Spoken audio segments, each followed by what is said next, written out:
Assalamualaikum warahmatullahi wabarakatuh. Kami dari kelompok 6 akan mempresentasikan tentang uji normalitas. Tugas ini diajukan untuk memenuhi tugas mata kuliah ekonometrik. Sebelum kami menjelaskan mengenai uji normalitas, perkenalkan kami anggota dari kelompok 6 yaitu Sheila Fuadiyah, Wahyu Rahmaditya, dan Ferry Septian Pantriska Haji. Untuk poin yang pertama, yaitu konsep normalitas.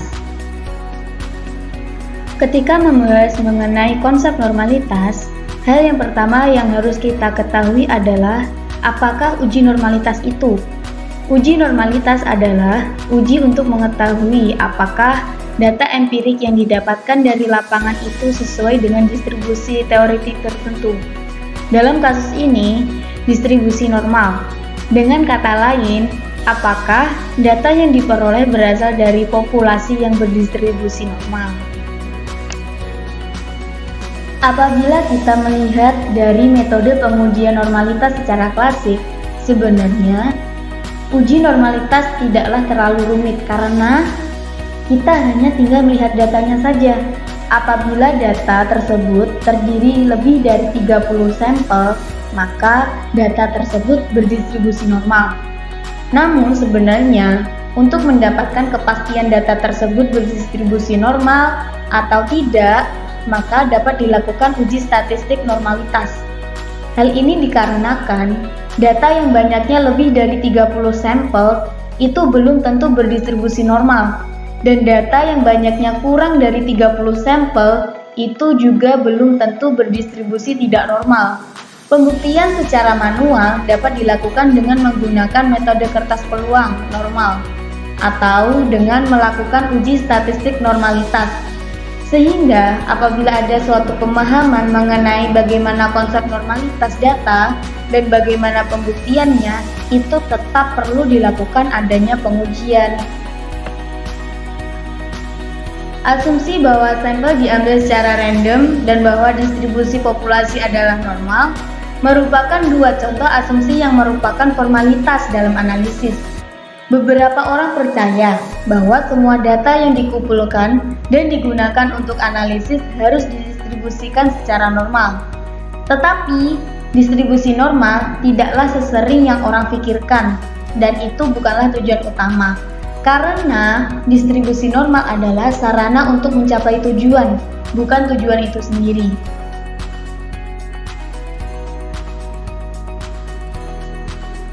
Biasanya, dari hal-hal yang sering terjadi, uji normalitas itu digunakan untuk sejumlah alat statistik seperti analisis regresi, uji T, uji F, atau analisis varian ANOVA, dan masih ada banyak lagi.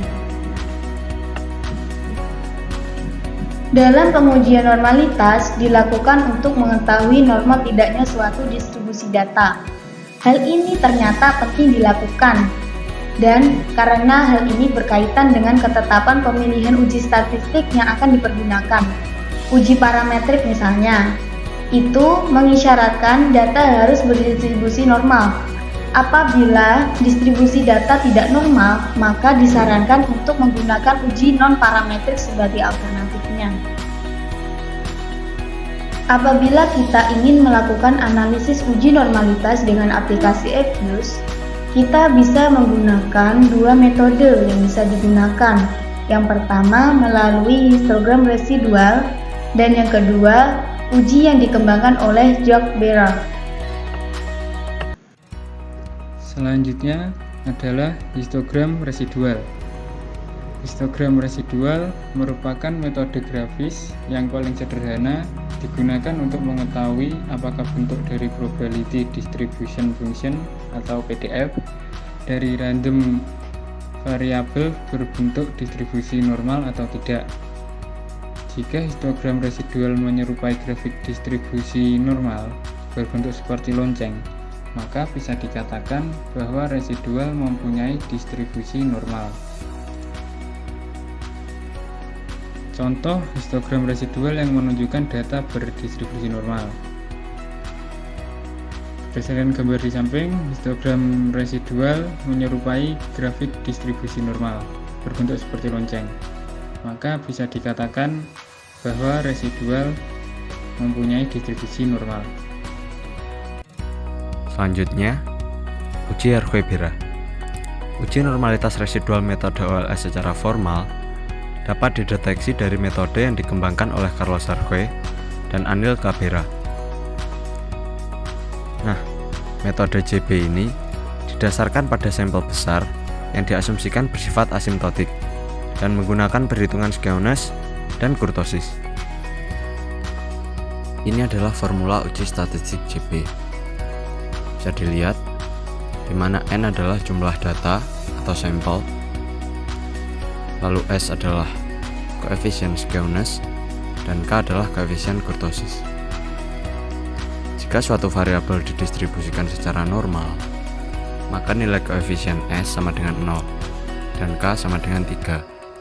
Oleh karena itu, jika residual terdistribusi secara normal, maka diharapkan nilai statistik JB akan sama dengan 0. Untuk mengetahui suatu data berdistribusi secara normal atau tidak, kita akan membandingkan statistik JB dengan chi-square tabel. Jika statistik JB kurang dari chi-square tabel atau p-value lebih dari alfa, maka keputusannya adalah H0 diterima, yang berarti asumsi kenormalannya terpenuhi atau data berdistribusi secara normal. Berikutnya, contoh cara uji normalitas menggunakan eViews. Setelah klik view, lalu pilih residual diagnostic.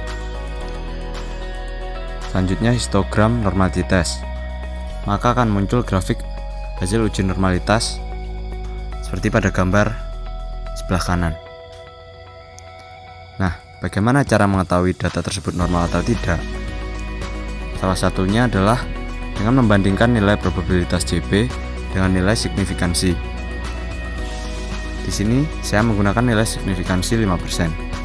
Maka ketentuannya adalah jika nilai probabilitas lebih dari nilai signifikansi, maka data tersebut berdistribusi normal. Dan jika nilai probabilitas kurang dari nilai signifikansi, maka data tersebut tidak berdistribusi normal. Pada grafik di sini, nilai probabilitas sebesar 0,123295. Berarti nilai probabilitas di sini lebih besar dari nilai signifikasi 5% atau 0,05. Jadi kesimpulannya adalah data ini sudah berdistribusi normal dan bisa kita lanjutkan ke uji-uji selanjutnya. Sekian yang bisa kelompok kami sampaikan. Bila ada kurang dan lebihnya kami mohon maaf.